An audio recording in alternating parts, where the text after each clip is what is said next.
जौनपुर से यासीन आशमी की रिपोर्ट के मुताबिक deputy commissioner Rajanpur doctor Mansoor Ahmad Khan Baloch ने 3 रोज़ा कल्चर डे और जश्न बहारा का इफ्तिताह कर दिया। डिप्टी कमिश्नर ने फीता काट कर प्रोग्राम्स का आगाज़ किया। इस मौके पर additional deputy commissioner revenue Mohammad Akbar, additional deputy commissioner general Mohammad Safatullah, assistant commissioner Farhan Mujtaba, Qari Mahmood Qasmi, media नुमाइंदगान, तलबा तालबात और जिला भर के अफीसरान मौजूद थे।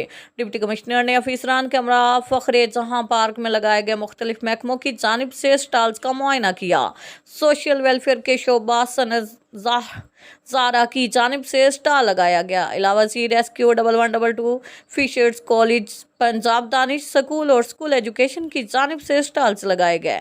फूलों की नुमाइश भी 3 रोज़ा जारी रहेगी। इफ्तिताई तकरीब में सकाफती प्रोग्राम्स पेश किए गए जिसमें रवायती झूमर ने शुरा के दिल जीत लिए।